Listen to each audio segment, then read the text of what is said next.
الحمد لله وكفى وسلام على عباده الذين اصطفى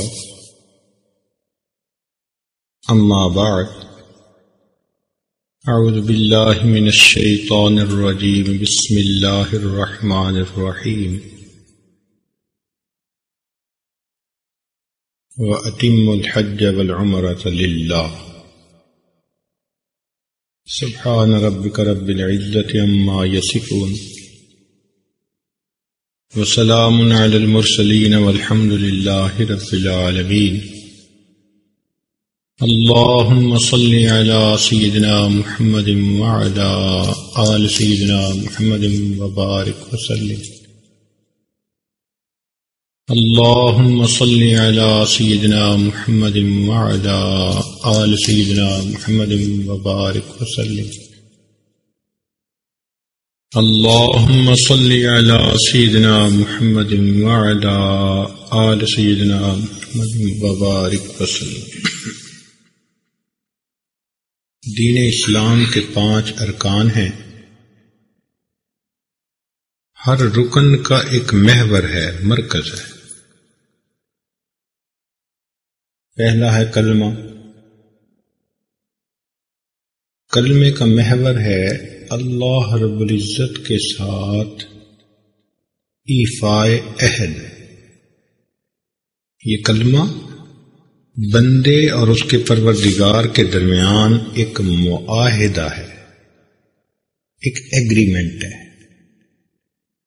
جب بندہ کلمہ پڑھتا ہے تو اپنے پروردگار سے ایک وعدہ کرتا ہے. کیا؟ لا الہ الا اللہ، نہیں کوئی معبود سوائے اللہ کے. معبود کسے کہتے ہیں؟ اس لفظ کو ذرا سمجھنے کی ضرورت ہے. عزیز طلباء، جب بندے کا دل کسی چیز کی طرف مائل ہوتا ہے نا، تو اس ابتدائی حالت کا نام رغبت ہے. میرے دل میں فلاں چیز کی رغبت پیدا ہوئی، تو ابتدائی حالت کو رغبت کہتے ہیں کہ دل میں فلاں چیز کی رغبت پیدا ہوئی. جب یہ رغبت اتنی بڑھ جائے کہ اس چیز کو حاصل کرنے کو جی چاہے، تو اب اس کیفیت کا نام بدل گیا، اس کو طلب کہتے ہیں. پہلے فقط رغبت تھی، اب اس کے اندر طلب پیدا ہو گئی. طلب کا یہ مطلب ہوتا ہے کہ جی چاہتا ہے کہ میں اسے حاصل کر لوں، پا لوں. اور جب کسی چیز کی طلب اتنی بڑھ جائے کہ اس کے بغیر بندے کو آرام نہ آئے، سکون نہ آئے، تو اس کیفیت کا نام محبت ہے. محبت کا کیا مطلب؟ کہ کسی کے ساتھ ایسا تعلق ہو کہ اس کو اس کے ملنے کو جی چاہے، پاس بیٹھنے کو جی چاہے، بات کرنے کو جی چاہے، اس کے بغیر زندگی ادھوری نظر آئے، نامکمل نظر آئے. اس کیفیت کو محبت کہتے ہیں. بس اوقات یہ محبت بھی بہت شدید ہو جاتی ہے. جب یہ اشد ہو جائے تو اس کیفیت کا ایک اور نام ہے. چنانچہ ایک مرتبہ کچھ نوجوان تھے، تو ان سے میں نے پوچھا کہ بتاؤ محبت کی معراج کیا ہے؟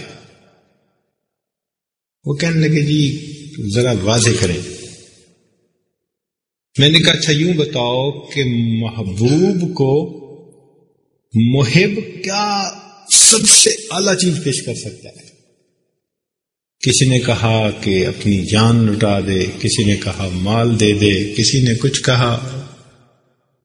ہمارے بزرگوں نے ایک بات لکھی ہے، وہ فرماتے ہیں کہ محبت جب بڑھ جائے بڑھ جائے بڑھ جائے تو محبت کی معراج یہ ہے کہ محب اس محبت میں مجبور ہو کر اپنے محبوب کے قدموں پہ سر رکھ دے، اس کو اپنا معبود بنا لے. یہ محبت کی معراج ہے۔ اب ہم نے جو کلمہ پڑھا لا الہ الا اللہ، تو اس میں ہم نے اللہ تعالیٰ کو کیا بنایا؟ اپنا۔ تو معنی یہ ہوا کہ اے اللہ، ہمارے دل میں محبت کی جو معراج ہوگی، انتہائی اعلیٰ کیفیت ہوگی، وہ فقط تیری ذات کے۔ محبتوں کا منتہا تیری ذات، اس کو معبود کہتے ہیں۔ اس لیے اللہ تعالیٰ فرماتے ہیں والذین آمنوا اشد حبا للہ، ایمان والوں کو اللہ تعالیٰ سے شدید محبت ہوتی ہے۔ معبود کہتے ہی اس کو ہے کہ انسان عبادت اس کی کرے، یعنی اس کے سامنے سجدہ کر لے، یہ معبود ہے۔ اب غور کریں کہ یہ چاروں کیفیتیں قرآن مجید میں اللہ تعالیٰ اپنے لیے پسند فرماتے ہیں۔ رغبت ہو تو وہ بھی اللہ کی، طلب ہو تو اللہ کی، محبت ہو تو اللہ کی، اور عبادت ہو تو۔ ایک جگہ فرمایا کہ جو ایمان والے ہوتے ہیں وہ کہتے ہیں انا الی اللہ راغبون، ہم تو اللہ ہی کی طرف رغبت کرتے ہیں۔ طلب کا مطلب آیا تو فرمایا کہ جو ہمیں چھوڑ کر کسی غیر کو اپنا مطلوب بناتے ہیں، ضعف الطالب والمطلوب، یہ چاہنے والے اور جن کو چاہا جا رہا ہے یہ بودے اور ضعیف ہیں۔ محبت کا مطلب آیا تو فرمایا والذین آمنوا اشد حبا للہ، اور جہاں عبادت کا مسئلہ آیا، الہ فرمایا کون ہے؟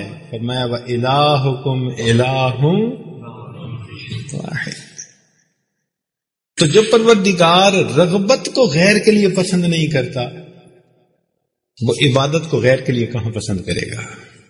اس لیے فرمایا ان اللہ لا یغفر ان یشرک بہ ویغفر ما دون ذلک لمن یشاء، جو بھی گناہ کر کے آ جاؤ گے معاف کر دوں گا، اگر شرک کرو گے، میری عبادت میں کسی کو شریک بناؤ گے، اس کی معافی کبھی نہیں مل سکتی۔ تو یہ بندے اور اس کے اللہ کے درمیان ایک عہد معاہدہ ہے۔ وہ کیا؟ کہ بندہ وعدہ کرتے اللہ تیرے سوا میرا کوئی معبود نہیں، اور اس کے بدلے میں پروردگار اس کو خوشخبری دیتے ہیں میرے بندے تو اس کیفیت کے ساتھ میرے پاس آ گیا، میں سب جنت کے دروازے تیرے لیے کھول دوں۔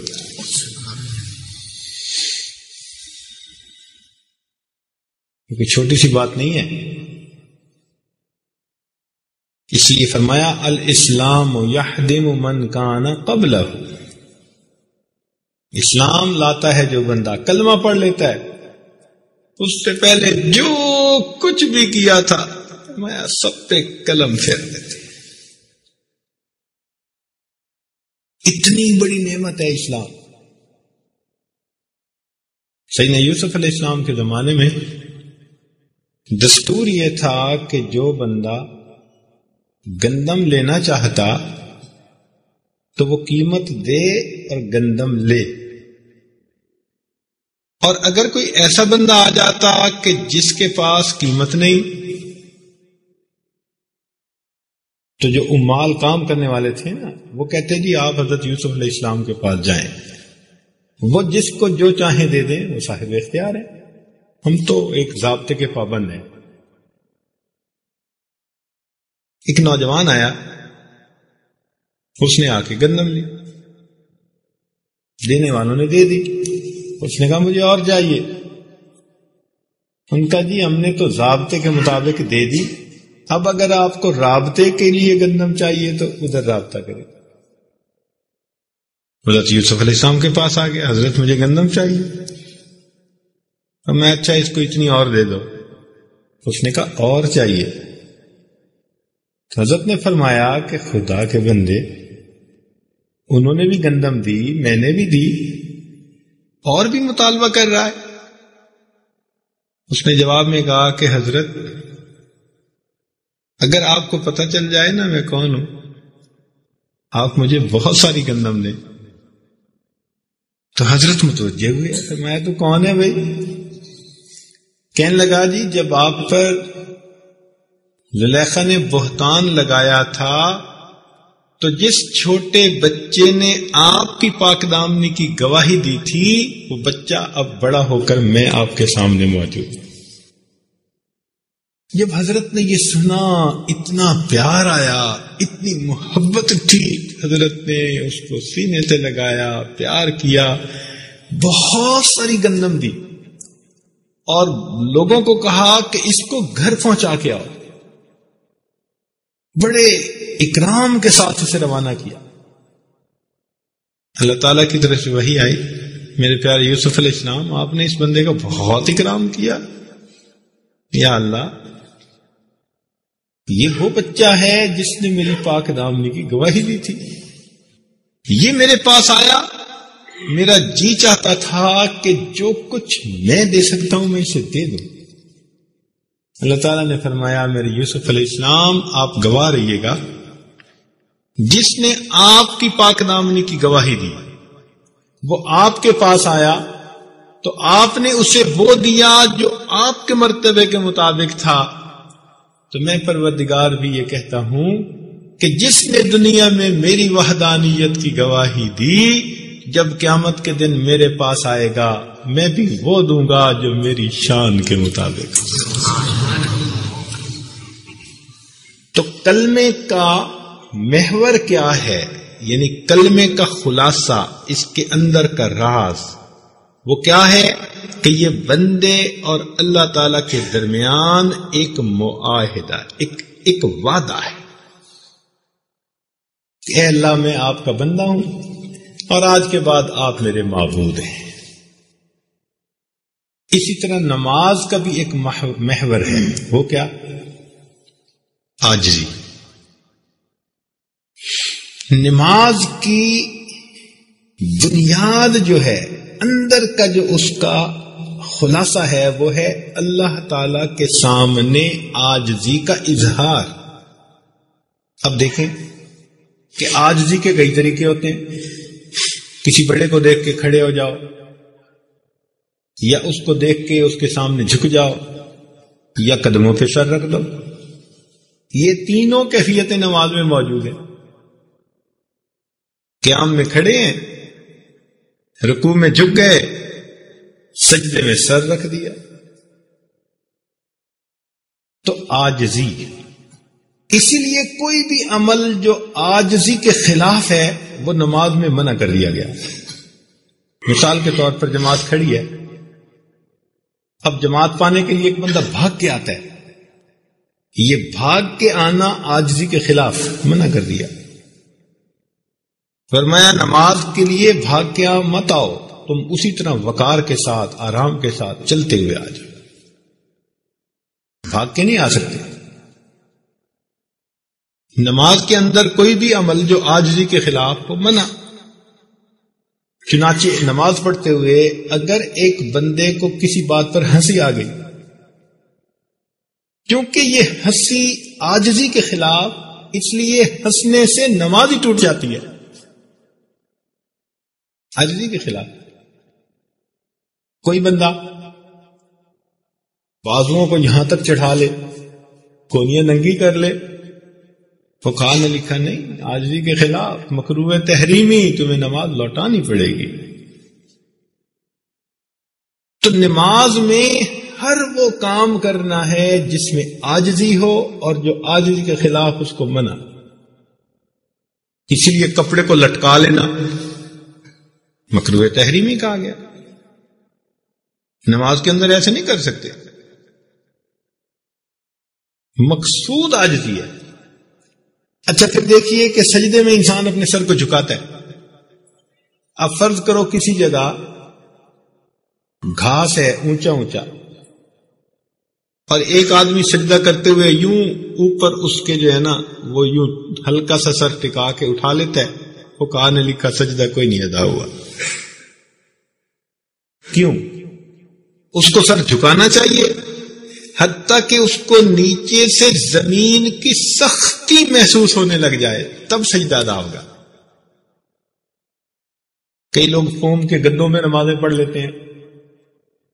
اگر فوم کے گدے کے اوپر سر ایسے ہلکا سا رکھا اور اٹھا لیا، سجدہ نہیں ادا ہوا.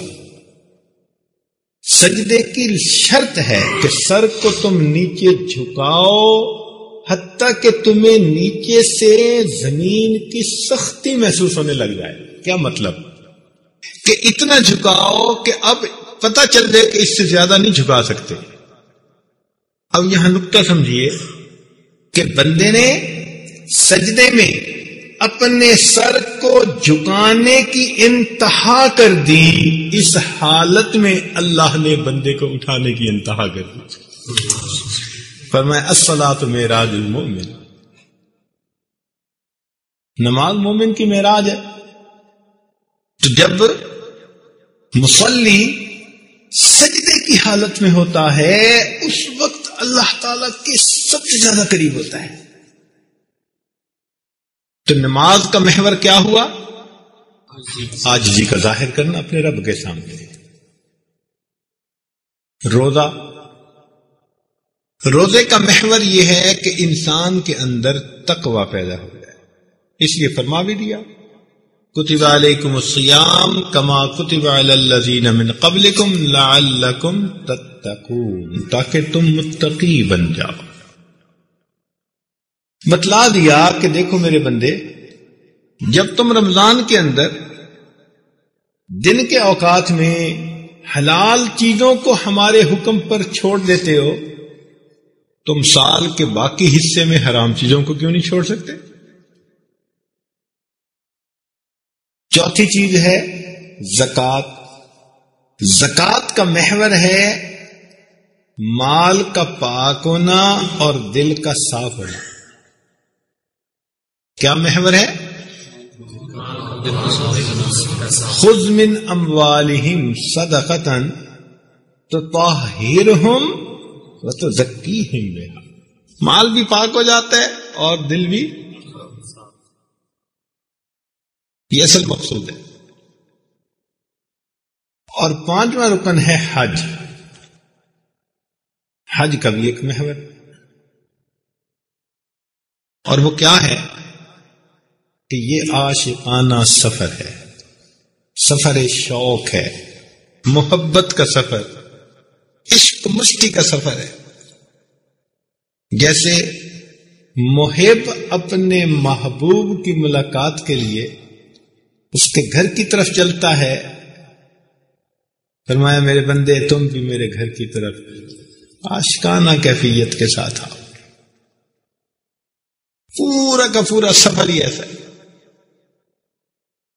اس لیے اپنے بندے سے فرمایا کہ جب آنا ہے میری طرف تو دیکھو یہ جو تمہارے جسم پہ لباس ہے نا، امیر اور غریب کا فرق، اونچ نیچ اتار دو اور بس 2 چادروں میں لپٹ جاؤ.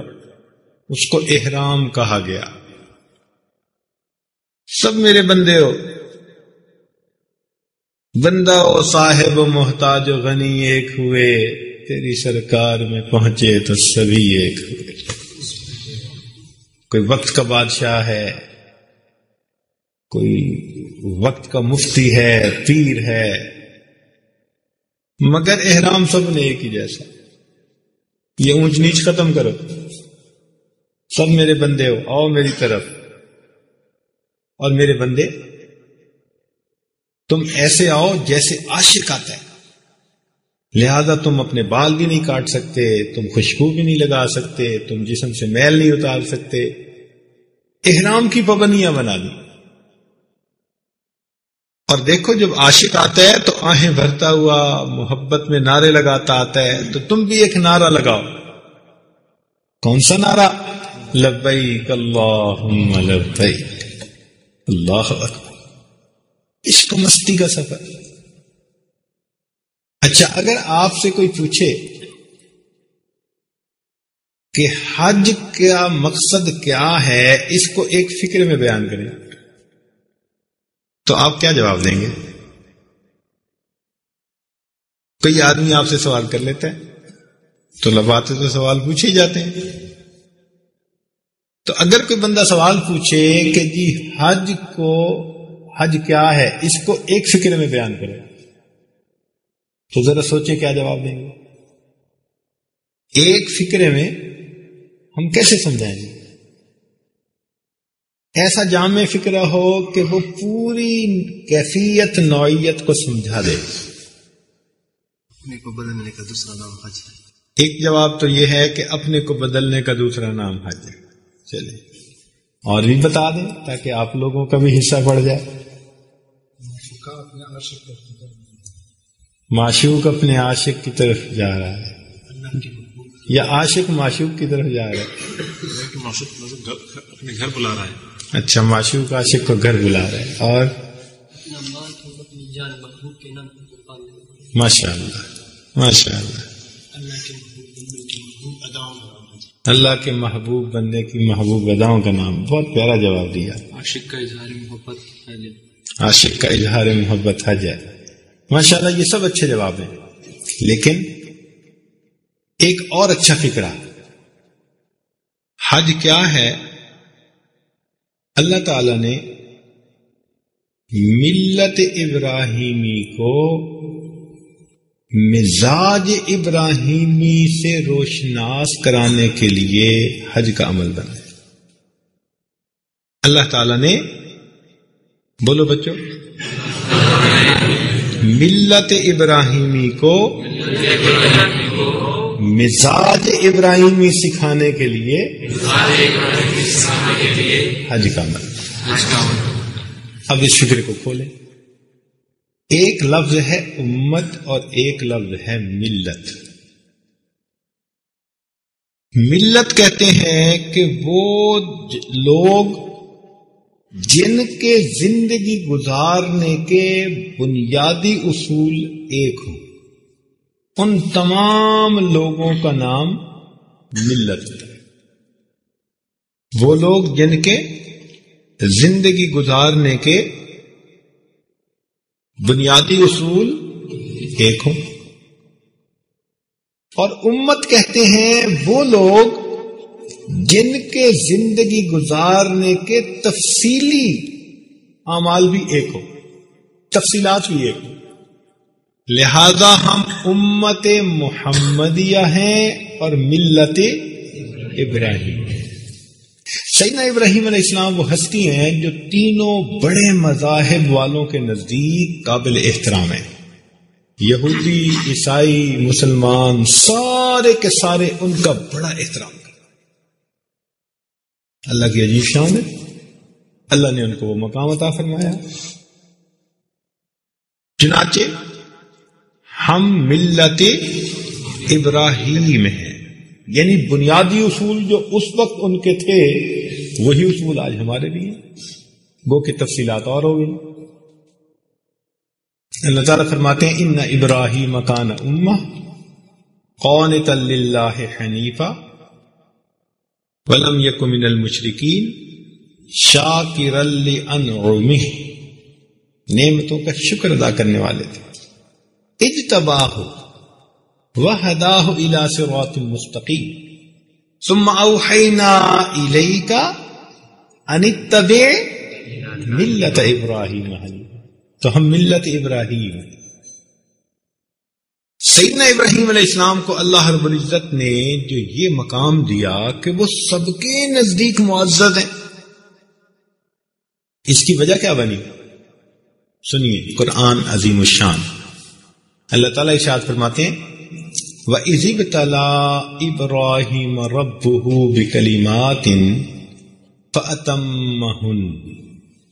یاد کرو اس وقت کو جب آزمایا ابراہیم علیہ السلام کو اس کے پروردگار نے کچھ باتوں میں، فَأَتَمَّهُنَّ، وہ اس میں کامیاب ہو گئے 100%. فَأَتَمَّهُنَّ کا ترجمہ بنتا ہے 100%، 100% کامیاب، 100% کامیاب. تو جب ان میں وہ کامیاب ہو گئے، اللہ تعالیٰ فرماتے ہیں قَالَ إِنِّي جَاعِلُكَ لِلنَّاسِ اماما. دیکھا، یہ امامت ملتی ہے جب انسان پر مختلف حالات آئیں اور ان حالات میں وہ اپنے پروردگار کو راضی کر لے، صبر کے ساتھ، شکر کے ساتھ، فرما برداری کے ساتھ، ایسا اس میں ہم زندگی کا جو ہے نا زندگی گزارے کہ اللہ کو پیار آ جائے، تو پھر اللہ تعالیٰ اس کو امامت کا منصب عطا فرماتا ہے۔ قال انی جاعلک للناس اماما، وہ امام ہے۔ آج تو ہم امامت کو ملامت بنا بیٹھتے ہیں نا، امامت اور چیز ہے، ملامت اور چیز ہے۔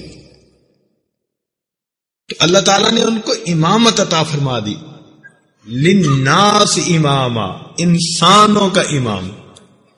سبحان اللہ، کیا شان ملی ان کو، کیا امتحان آئے۔ تفصیلات تو بہت ہیں، آپ جانتے بھی ہوں گے، مگر یاد دہانی کے طور پر ان کو زندگی میں بہت آزمائشیں آئیں۔ سب سے پہلے تو جس گھر میں پیدا ہوئے وہیں بت بنتے تھے اور بت فروخت ہوتے تھے۔ ان کا چچا آزر جو تھا وہ بت فروش تھا، وہ بت بیچتا تھا، اس کے گھر میں بت بنتے تھے، مٹی کے اور پتھر کے اور لکڑی کے، چھوٹے خدا اور موٹے خدا، سب جھوٹے خدا۔ اب اس گھر میں پیدائش ہو گئی، اللہ کی شان دے۔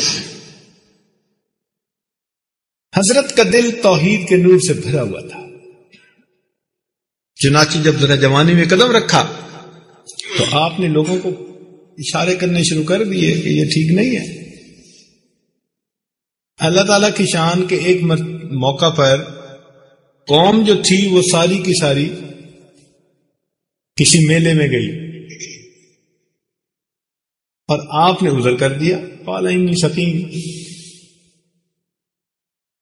اب پیچھے سارے اکیلے، ان کے بت بھی تھے، فجعلہم جزازا الا کبیرا، سب کے ٹکڑے ٹکڑے کر دیے سوائے بڑے کے، اور بڑے کے کندھے پہ کلاڑا رکھ دیا۔ اب جب وہ واپس آئے اور انہوں نے اپنے خداؤں کا حال دیکھا، کہنے لگے یہ کس نے کہا، یہ کس نے کیا؟ تو ان میں سے کسی نے کہا انا سمعنا فتى يذكرهم يقال له ابراہیم، ہم نے ایک نوجوان کو سنا ہے بات کرتے ہوئے، نام اس کا ابراہیم ہے۔ ابراہیم علیہ السلام کو بلا لیا گیا، فرمایا بھائی اسی بڑے سے پوچھو جس کے پاس کندھا، جس کے پاس کلہاڑا برآمد ہو رہا ہے۔ تو وہ تو کہنے لگے یہ نہیں بول سکتے۔ اب جب بول نہیں سکتے تو پھر اب پریشان ہوئے۔ تو یہ اصول ہے کہ جب جھوٹا اپنے جھوٹ پہ پریشان ہوتا ہے نا تو بس لڑائی پہ اتر آتا ہے۔ کہنے لگے حرقوہ، اس بندے کو آگ میں ڈال دو، وانصروا آلہتکم، اپنے معبودوں کی مدد کرو۔ تمہارے معبود جو بندوں کی مدد کے محتاج۔ خیر جی، وقت کا بادشاہ تھا، اس نے کہا جی ان کو آگ میں ڈالا جائے۔ اب اس زمانے میں ایک کھلی جگہ پر لکڑیاں اکٹھی کرنی شروع ہو گئے۔ مفسرین نے لکھا ہے جو بڑی بوڑھی تھی نا عورتیں، وہ منتیں مانتی تھی، میرا نواسا ہو جائے، پوتا ہو جائے، میرے بیٹی کی شادی ہو جائے تو میں اتنے من لکڑی ادھر ڈال آؤں گی۔ ایک پہاڑ لکڑیوں کا بن گیا۔ خیر اس کو آگ لگا دی۔ اب آگ اتنی تھی کہ کوئی قریب جا ہی نہیں سکتا تھا، تو سیدنا ابراہیم علیہ السلام کو ایک جھولے میں بٹھایا گیا کہ ہم اس جھولے میں بٹھا کر ان کو آگ کے اندر ڈال دیں۔ اب سیدنا ابراہیم علیہ السلام کو ظاہر میں کوئی سبب نظر نہیں آتا آگ سے بچنے کا۔ کیا دل ہوگا؟ کہتے ہیں نا جی اس کے سینے میں تو شیر کا دل ہے، میں تو کہتا ہوں کہ یوں کہنا چاہیے اس کے سینے میں ابراہیم علیہ السلام کا دل ہے، ایسا دل ہونا چاہیے۔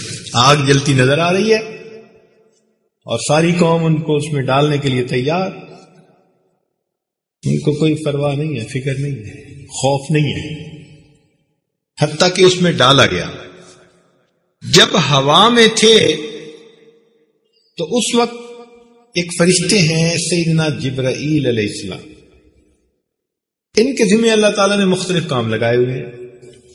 ایک کام تو ان کے ذمہ یہ ہے کہ اللہ تعالیٰ کا پیغام انبیاء تک پہنچانا، جس کو وحی کہتے ہیں،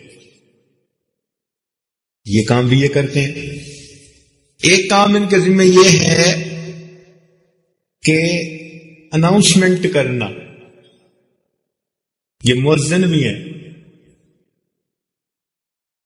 چنانچہ جب اللہ تعالیٰ کسی بندے سے محبت کرتے ہیں نا، دعا جبرائیل، جبرائیل السلام کو بلاتے ہیں، اے جبرائیل میں فلاں بندے سے محبت کرتا ہوں، تو پھر جبرائیل السلام اس بات کا اعلان کرتے ہیں جس کو سارے فرشتے سنتے ہیں، اور فرشتے بھی اس بندے سے محبت کرنے لگ جاتے ہیں۔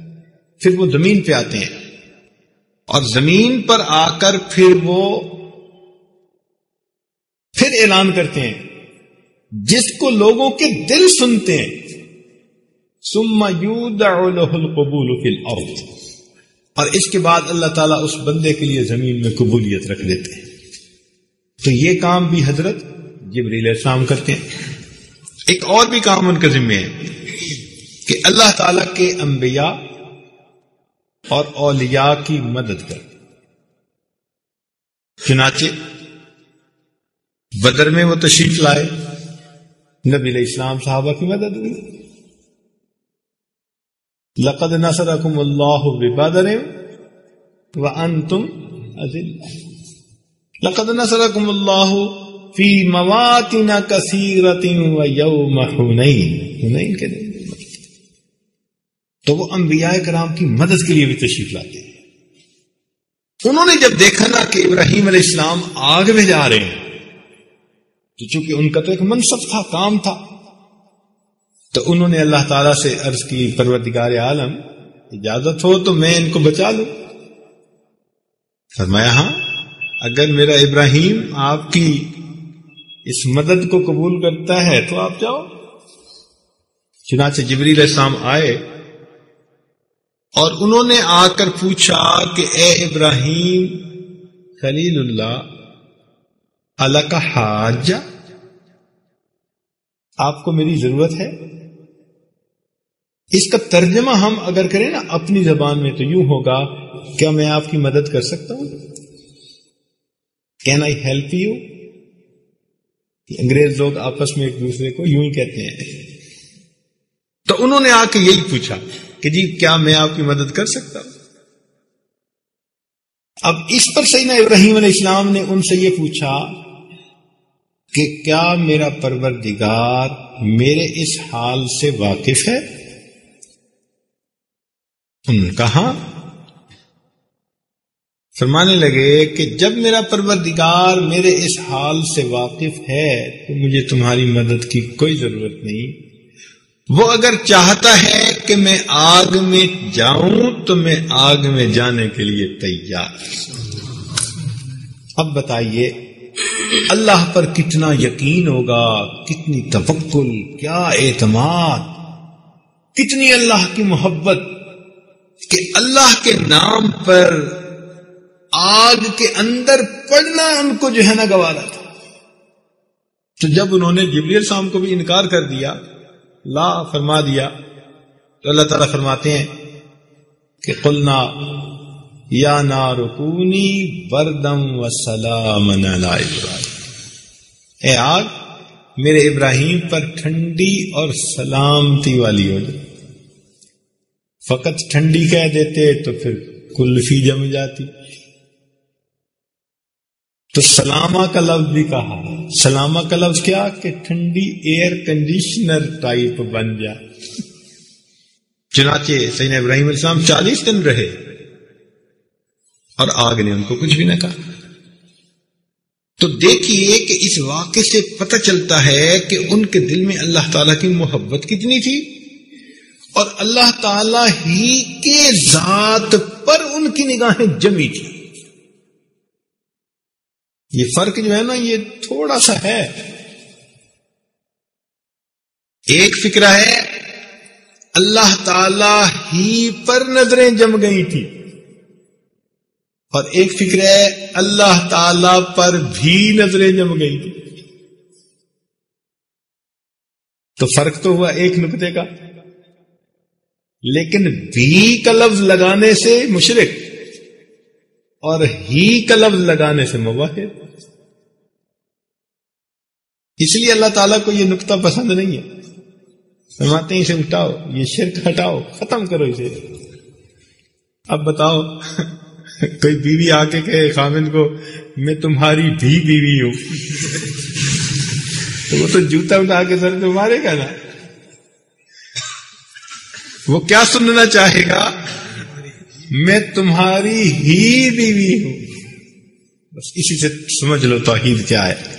اللہ تعالیٰ بھی یہی چاہتے ہیں کہ میرے بندو تم یوں کہو کہ اے اللہ میں آپ ہی کا بندہ. ہر طرف سے نظریں ہٹ جائیں، ایک اللہ پہ نظریں جم جائیں بس. اب دیکھیے یہ تو ابراہیم علیہ السلام پر امتحان. پھر ایک اور بھی امتحان آیا. وہ کیا کہ حکم ہوا اپنی بیوی کو اور اپنے دودھ پیتے چھوٹے سے بچے کو آپ ملک شام سے لے کر جائیں اور بیت اللہ کے قریب چھوڑ کر آئیں. یہ چھوٹی سی بات نہیں تھی. بیٹا بھی چھوٹا اور بیوی بھی اکیلی. ان کو اس ملک شام سے لے کر چلے اور جہاں بیت اللہ ہے اس وقت اس کے قریب آ کر انہوں نے بٹھایا. اور یہ وہ جگہ تھی بواد غیر ذی زرع، سبزے کا نام و نشان ہی نہیں تھا. اس لیے کہ پانی نہیں تھا. پانی نہیں تو سبزہ بھی نہیں.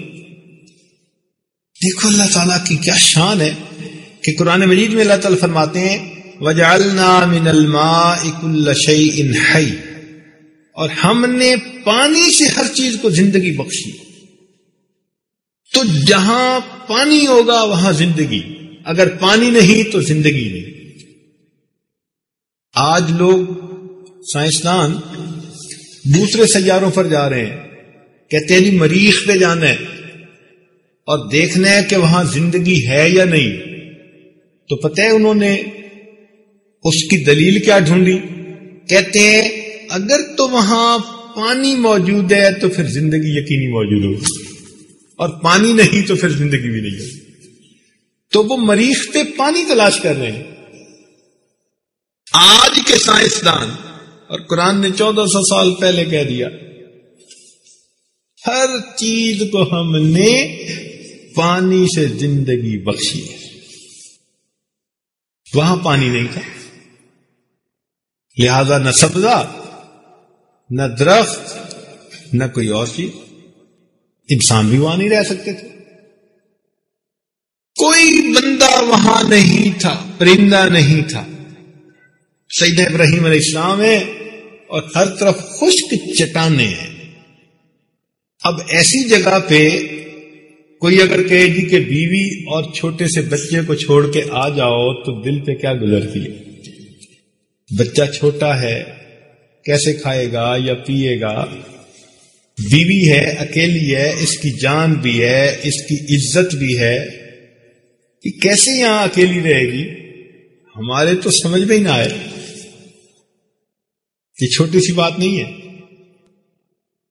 لیکن چونکہ اللہ کا حکم ہوا انہوں نے اس کام کو بھی کر دیا.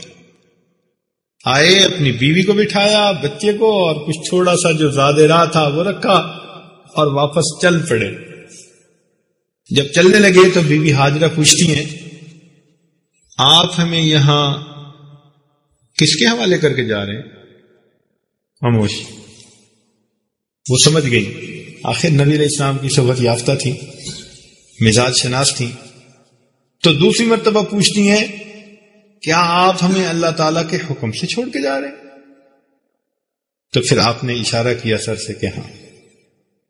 جب آپ نے اشارہ کیا اور بتایا کہ میں اللہ تعالیٰ کے حکم سے چھوڑ کے جا رہا ہوں، تو اس بی بی ہاجرہ کے دل میں اللہ تعالیٰ کے ساتھ اتنی محبت تھی، اتنا یقین تھا، اتنی توکل تھی کہ وہ سن کے کہتی ہے کہ اچھا اگر آپ اللہ تعالیٰ کے حکم پہ چھوڑ کے جا رہے ہیں تو اللہ تعالیٰ ہمیں ضائع نہیں فرمائیں گے۔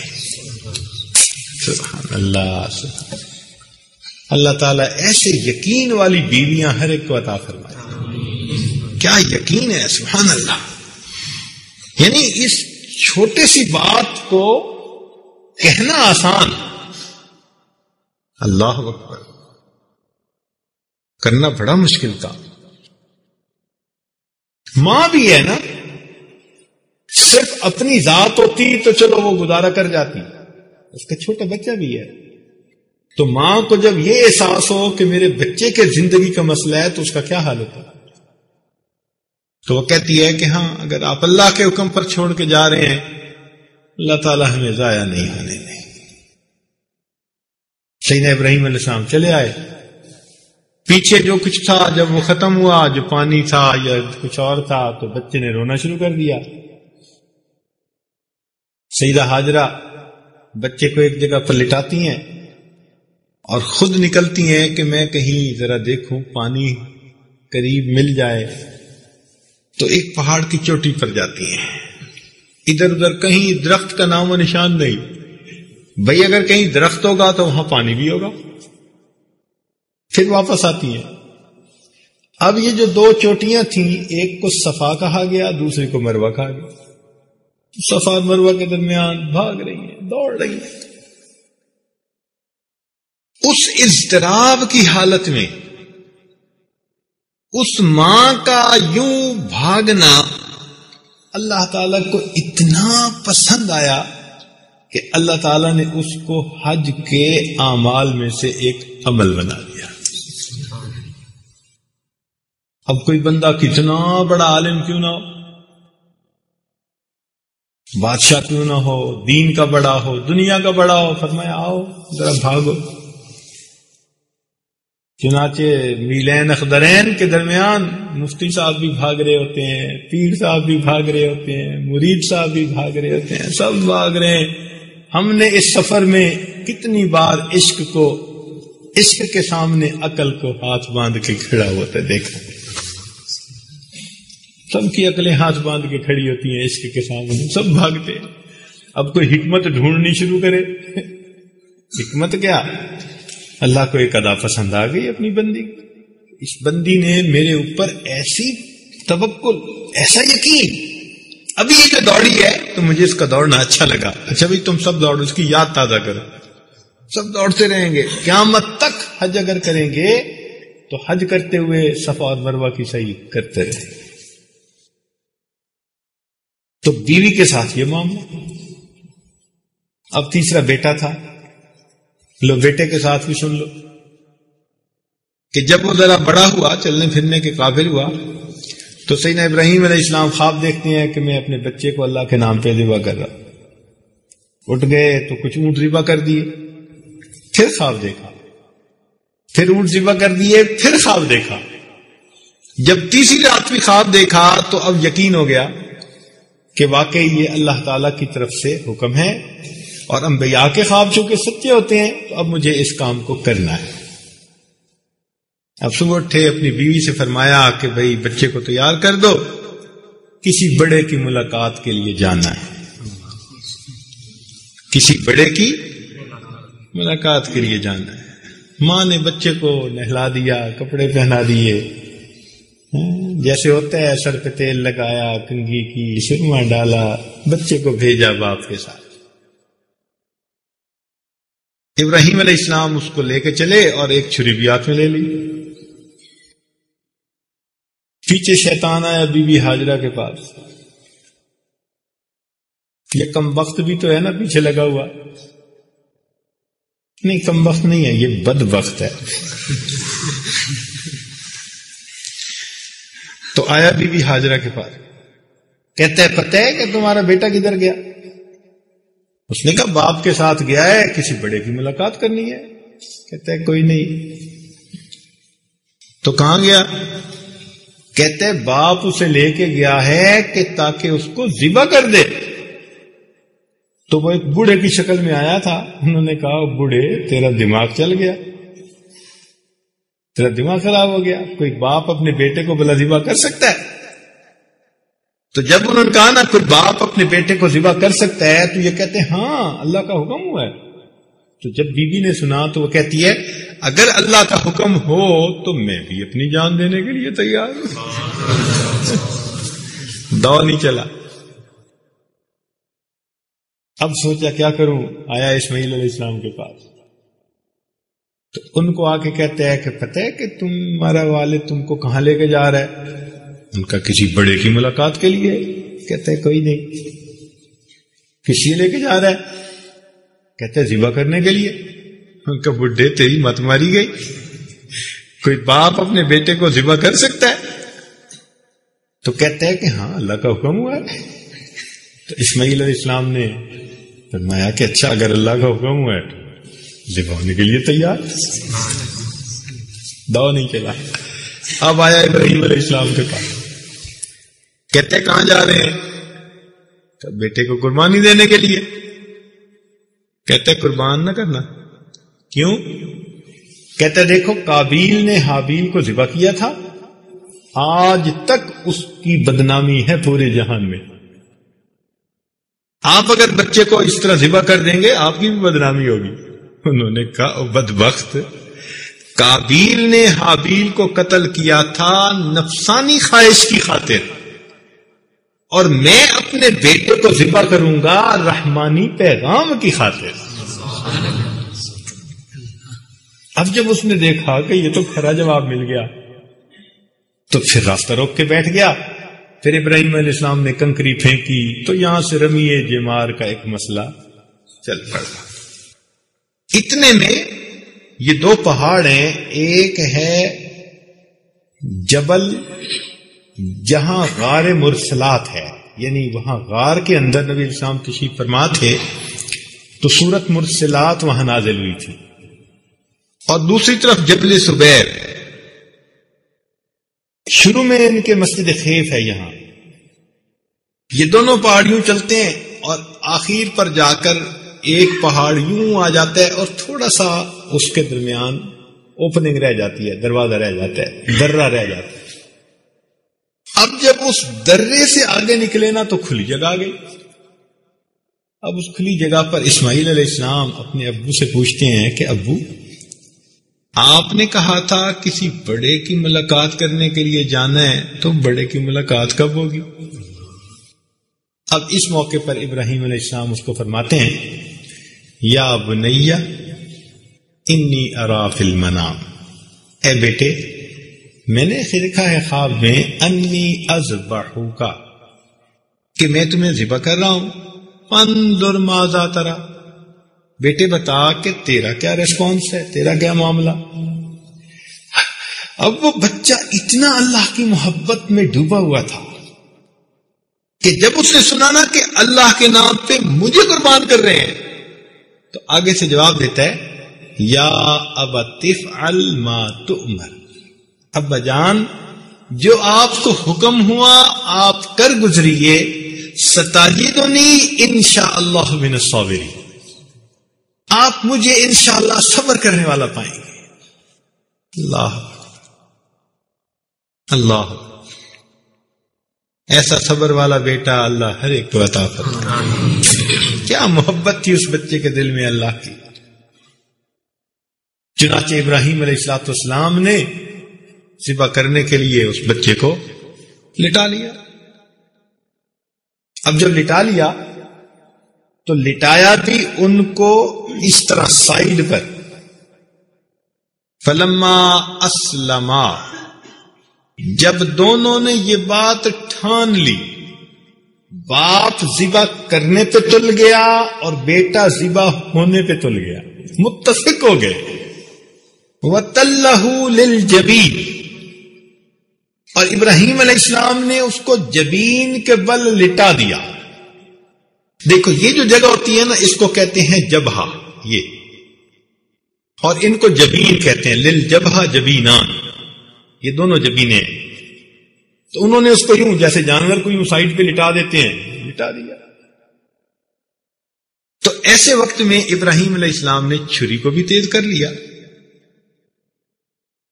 تو بیٹے نے کہا کہ ابا جان،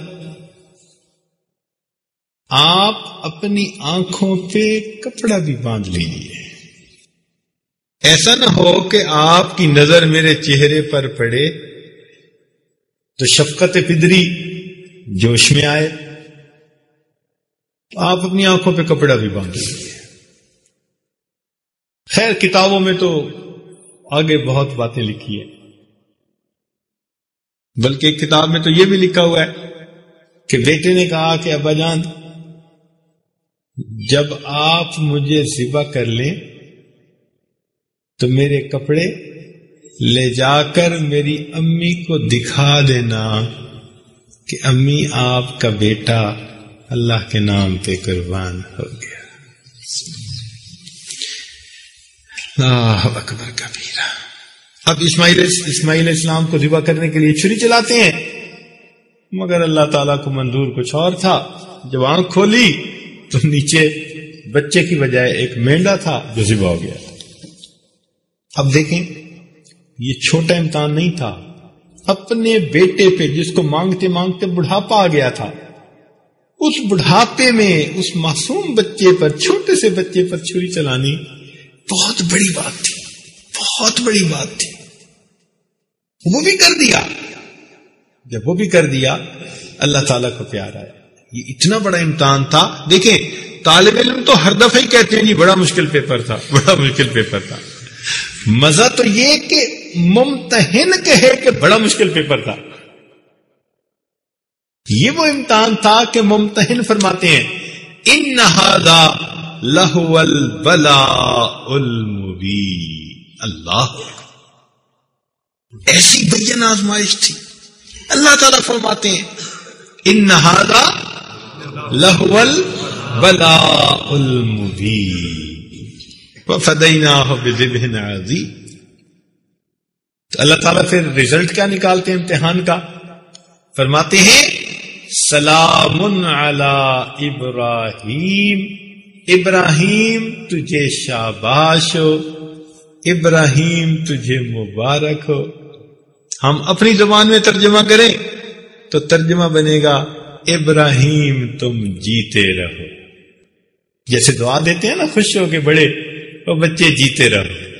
یہ ایسے الفاظ ہیں کہ اللہ تعالیٰ یوں فرما رہے ہیں ابراہیم علیہ السلام کو، ابراہیم جیتے رہو، تم نے بڑا اعلیٰ کام کر دیا، تمہیں شاباش، تم نے کیسی اچھی قربانی کر دی. پھر اللہ تعالیٰ کو یہ بات اتنی پسند آئی، فرماتے ہیں وَتَرَكْنَا عَلَيْهِ فِي الْآخِرِينَ، ہم نے اس عمل کو بعد میں آنے والوں میں جاری فرما دیا. بھئی ہمیں اپنے ابراہیم کا یہ عمل اتنا اچھا لگا کہ دیکھو تم ہر سال اس کی یاد کے لیے جانور ذبح کیا. اللہ قربانی کے دن جانور ذبح کرتے ہیں، وہی ذبح بھی کرے ہے وہی لے ثواب الٹا. ذبح بھی وہی کرتا ہے، ثواب بھی اسی کو ملتا ہے. میرے مولا، اب ذرا غور کیجئے یہ کیسا گھرانہ تھا. ابراہیم علیہ السلام کے دل میں محبت الہی کتنی ہے، اللہ پر یقین کتنا ہے. وہ ان کو آگ میں ڈالا گیا، وہ اللہ کے نام پہ آگ میں پڑ گئے. ان کے بیوی کے دل میں کتنی محبت ہے، ان کو ویرانے میں چھوڑ دیا اللہ کے نام پر، وہ وہاں رہنے کے لیے تیار ہیں.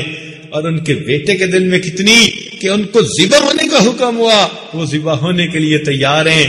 اللہ تعالیٰ کو یہ گھرانہ اتنا پسند آ گیا، فرمایا بعد میں آنے والے لوگوں، اے ملت ابراہیم، تم نے اگر دیکھنا ہے کہ مجھے کیسا گھرانہ پسند ہے، باپ کیسا ہو، بیوی کیسی ہو، بیٹا کیسا ہو، آؤ تم جو ہے نا میرے گھر کی طرف، میرے ابراہیم، وَأَذِّن فِي النَّاسِ بِالْحَجِّ، لوگوں میں حج کے لیے اعلان کر دو۔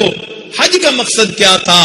مشرق سے آؤ، مغرب سے آؤ، شمال جنوب سے آؤ، آؤ تمہیں ایک گھرانے کی نشانیاں دکھاتے ہیں۔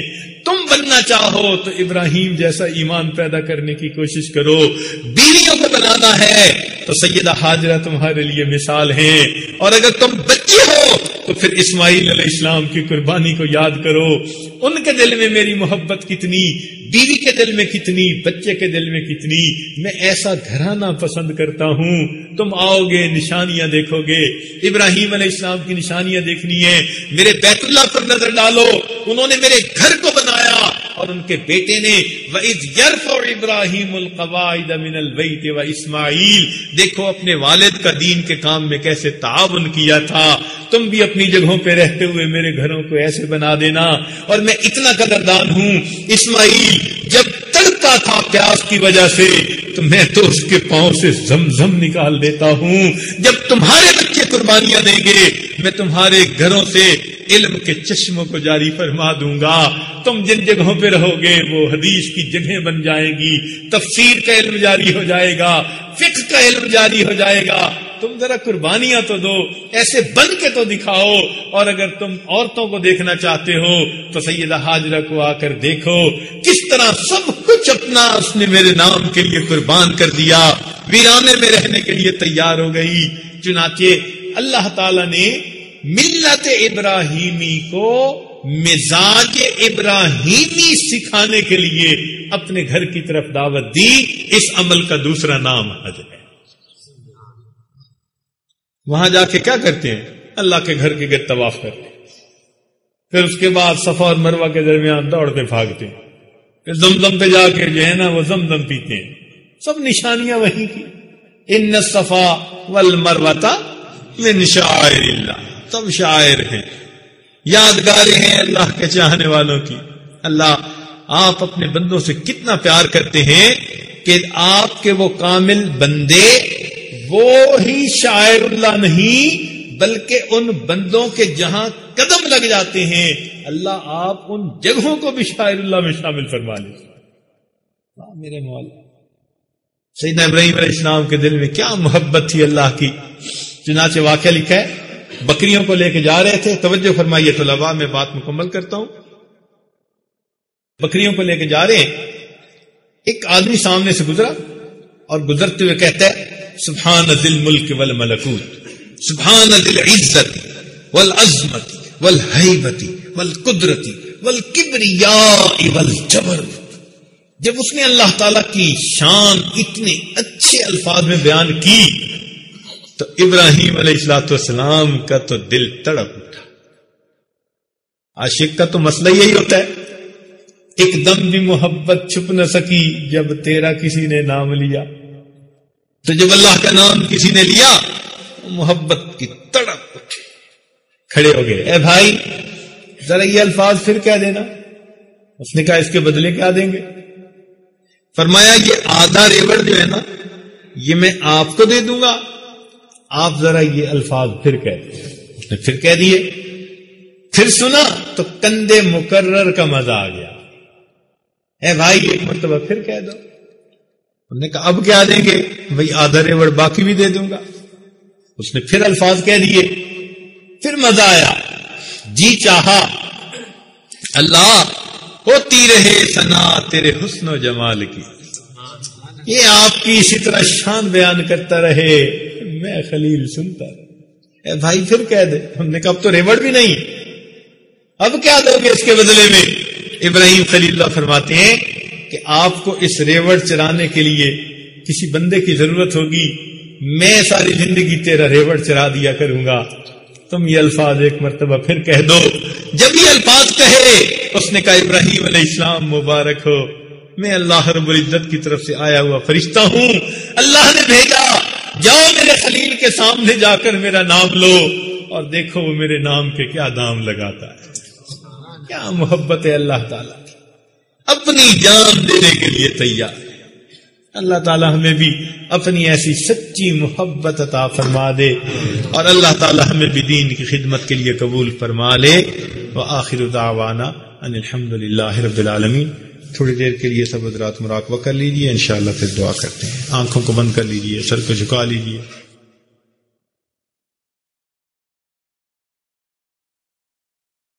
شکر ہے تیرا خدایا میں تو اس قابل نہ تھا، شکر ہے تیرا خدایا میں تو اس قابل نہ تھا،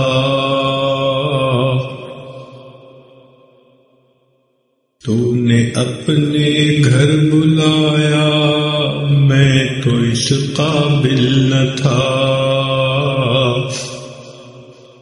میں کہ تھا بے راہ تو نے دستگیری آپ کی، گرد کعبے کے پھرایا میں تو اس قابل نہ تھا، مدتوں کی پیاس کو سیراب تو نے کر دیا، جام زمزم کا پلایا میں تو اس قابل نہ تھا، ڈال دی ٹھنڈک میرے سینے میں تو نے ساقیا، ڈال دی ٹھنڈک میرے سینے میں تو نے ساقیا، ملتزم پہ ہے لگایا میں تو اس قابل نہ تھا، تیری رحمت تیری شفقت سے ہوا مجھ کو نصیب، گنبد خضرا کا سایہ میں تو اس قابل نہ تھا، بارگاہ سید الکونین میں آ کر نفیس سوچتا ہوں کیسے آیا میں تو اس قابل نہ تھا، بارگاہ سید الکونین میں آ کر نفیس سوچتا ہوں کیسے آیا میں تو اس قابل نہ تھا، شکر ہے تیرا خدایا میں تو اس قابل نہ تھا، تو نے اپنے گھر بلایا میں تو اس قابل نہ تھا، میں تو اس قابل نہ تھا، میں تو اس قابل نہ تھا،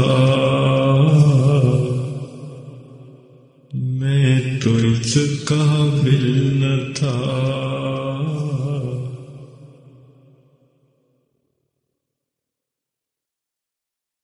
لا الہ الا اللہ محمد رسول اللہ. دعا کر لیجیے. سبحان ربی العلی الوہاب. اللہم صلی علی سیدنا محمد وعلی آل سیدنا محمد وبارک وسلم. اے مالک، ہم آپ کے عاجز مسکین بندے ہیں، ہمارے گناہوں کو معاف فرما، ہماری خطاؤں سے درگزر فرما، ہمارے عیبوں کی پردہ پوشی فرما.